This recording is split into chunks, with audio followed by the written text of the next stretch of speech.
ഓം ശ്രീ ഗുരുഭ്യോ നമ. ശ്രീമദ് ഭഗവത്ഗീത അധ്യായം 2 സാഖ്യയോഗ ശ്ലോകം 57. യഃ സർവത്രാനഭിസ്നേഹ തത്തത് പ്രാപ്യ ശുഭാശുഭം നാഭിനന്ദതി ന ദ്വേഷ്ടി തസ്യ പ്രജ്ഞാ പ്രതിഷ്ഠിത.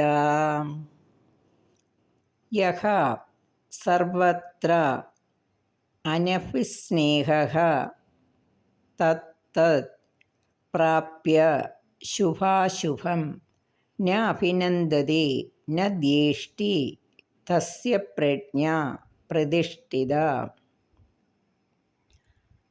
യഃ സർവത്രാനഭിസ്നേഹ തത്തത് പ്രാപ്യ ശുഭാശുഭം ന അഭിനന്ദതി ന ദ്വേഷ്ടി തസ്യ പ്രജ്ഞാ പ്രതിഷ്ഠിത.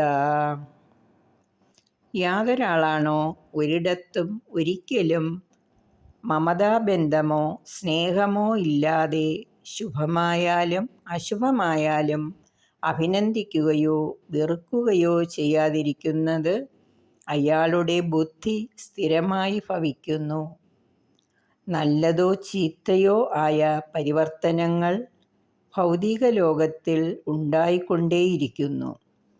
അത്തരം ഭൗതിക പരിവർത്തനങ്ങളിൽ അസ്വസ്ഥനാകാതെ നല്ലതോ ചീത്തയോ ആയ ഒന്നിനാലും ബാധിക്കപ്പെടാതെയും അവയെ പുകഴ്ത്തുകയോ പുച്ഛിക്കുകയോ ചെയ്യാതെയും വർത്തിക്കുന്നവനാണ് സ്ഥിതപ്രജ്ഞൻ. ശ്ലോകം 58.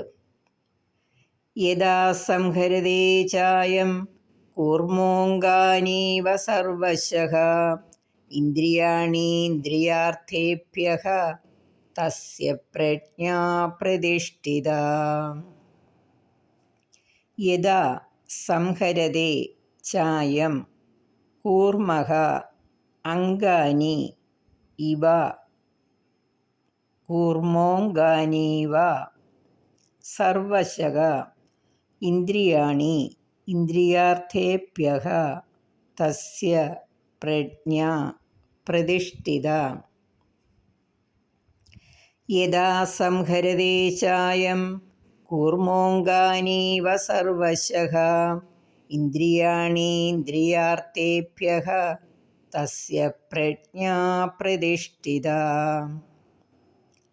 എപ്രകാരമാണോ ആമ അപകടസൂചന ഉണ്ടാകുമ്പോൾ തൻ്റെ ഇന്ദ്രിയങ്ങളെ ഉള്ളിലേക്ക് വലിച്ച് സുരക്ഷിതത്വം ഉറപ്പുവരുത്തുന്നത്, അതുപോലെ ദുഃഖങ്ങളിലും ബന്ധനത്തിലും പെട്ടുപോകാതിരിക്കാനായി എല്ലാ വിഷയങ്ങളിൽ നിന്നും തൻ്റെ ഇന്ദ്രിയങ്ങളെ പിൻവലിക്കുന്നവൻ്റെ ബുദ്ധി പരമാത്മാവിൽ ഉറച്ചു നിൽക്കും.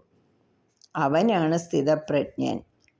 തൻ്റെ ഇച്ഛാനുസരണം ഇന്ദ്രിയങ്ങളെ നിയന്ത്രിക്കാനുള്ള കഴിവാണ് യോഗിയുടെയും ഭക്തൻ്റെയും ആത്മജ്ഞാനിയുടെയും ലക്ഷണം.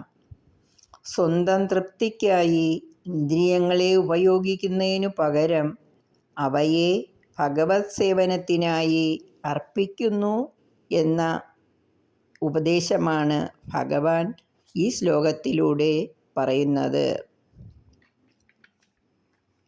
ശ്ലോകം 59. വിഷയാ വിനിവർത്തന്തി നിരാഹാരസ്യ ദേഹിനഃ രസവർജ്യം രസോപ്യസ്യ പരം ദൃഷ്ട്വാ നിവർത്തതേ. വിഷയാ വിനിവർത്തന്തി നിരാഹാരസ്യ ദേഹിനഃ രസവർജ്യം രസഃ അപി അസ്യ രസോപ്യസ്യ പരം ദൃഷ്ട്വാ നിവർത്തന്തേ. വിഷയാ വിനിവർത്തന്തി നിരാഹാരസ്യ ദേഹിനഃ രസവർജ്യം രസോപ്യസ്യ പരം ദൃഷ്ട്വാ നിവർത്തതേ. ഇന്ദ്രിയങ്ങൾ കൊണ്ട് വിഷയങ്ങളെ അനുഭവിക്കാതിരിക്കുമ്പോൾ വിഷയാനുഭവങ്ങളിൽ നിന്നും നിവൃത്തി നേടുന്നുവെങ്കിലും വിഷയവാസന അയാളെ വിട്ടുപോയെന്ന് വരില്ല. എന്നാൽ പരമാത്മദർശനം ഉണ്ടാകുന്നതോടുകൂടി സ്ഥിതപ്രജ്ഞനിലെ വിഷയവാസനയും ഇല്ലാതാകുന്നു. അതായത് ഇന്ദ്രിയാവസ്ഥയിലല്ലാതെ ഇന്ദ്രിയ സുഖാനുഭൂതിയിൽ നിന്ന് വിരമിക്കുക സാധ്യമല്ല. വിഷയസുഖങ്ങളോടുള്ള താൽപ്പര്യം നിലനിൽക്കുന്നുണ്ടെങ്കിലും ഇന്ദ്രിയ നിയന്ത്രണം പാലിക്കേണ്ടത് അത്യാവശ്യം തന്നെയാണ്. ഹരി ഓം.